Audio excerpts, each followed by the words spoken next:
If you asked me to name the most haunted building in a small town, I would not say the boarded-up house on the hill, and I would not say the old church, and I would certainly not say whatever the tourist board has decided is picturesquely spooky. I would say the community hall, the Legion, the parish hall, the fire hall, the church basement with the low ceiling and the folding tables, the plain municipal box where the town keeps its whole emotional life. And I would say it precisely because it does not look haunted at all, which is the entire point. Because the community hall is architecturally the least atmospheric building imaginable. It has a drop ceiling with a water stain in one corner. It has a floor built to be mopped. It has stackable chairs and a serving hatch to a kitchen with an enormous urn in it, and fluorescent tubes that give everyone the same gray pallor, whether they are dancing or grieving. It is a room designed to have no character so that it can host every character in turn, and that neutrality is not the absence of the Gothic. It is the condition for it. The hall is a blank so that the town can write everything on it, and the town does. And it never erases. Here is the thing that gets me about the community hall, the thing I cannot walk into one without feeling. It is the versatility of it, the way the identical room, with the identical tables and the identical urn and the identical gray light, hosts the entire arc of a human life, and hosts it interchangeably so that the physical setting of your greatest joy and your worst loss is, down to the coffee, the same. You were at a wedding in that hall. The tables were pushed back for dancing, and there were paper decorations, and someone's uncle was too loud, and it was, in the way of these things, perfect and awful, and yours. And you were at a funeral reception in that hall, the same hall, and the tables were set out flat again for the sandwiches and the squares, and there was the same urn and the same gray light on everyone's faces, and you stood holding a paper cup of tea near the same serving hatch where you had, at the wedding, been laughing.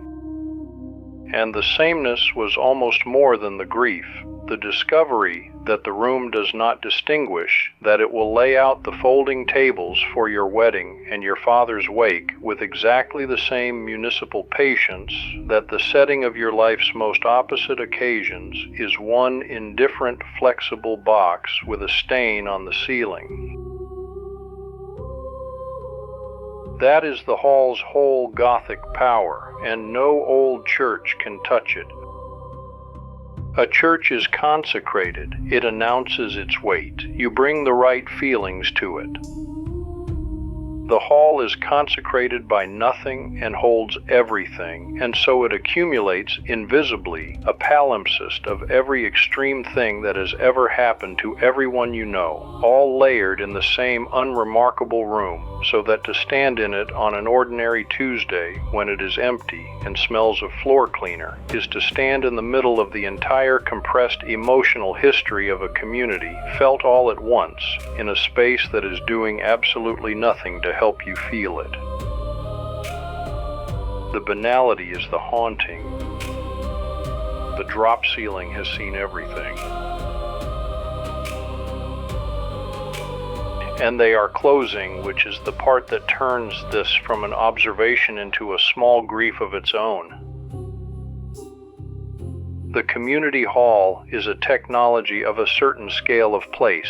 It requires enough people, close enough together, sharing enough of a life, to need a common room and to fill it. And as the small place is empty, as the young leave and the congregations thin and the volunteer boards age out with no one behind them, the halls are being lost, one by one, sold or shuttered or simply left to the water stain to finish. And when a community loses its hall, it does not just lose a venue. It loses the one room that held everyone. the only space that was neutral enough and big enough and cheap enough to contain the whole town at its weddings and its funerals and its elections and its terrible fundraising dances.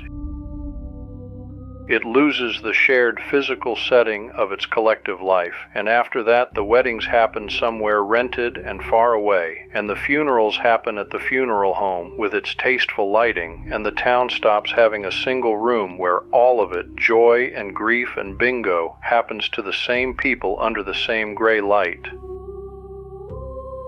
The palimpsest stops being written. The last layer dries. So I have a real tenderness for these plain, ugly rooms, and I notice them the way you notice a thing you know is going. The next time you are in one, and you will be for a wedding or a wake or a pancake breakfast, look up at the water stain and the drop ceiling and the fluorescent tubes and understand what you are standing inside. Not a hall. An archive in stackable chairs of everything that has ever happened to your people, holding it all with the same patient indifference, ready to be set up flat for the sandwiches or pushed back for the dancing, keeping no distinction between the best day of your life and the worst, because it has hosted both for everyone. And it remembers, in its blank municipal way, absolutely all of it.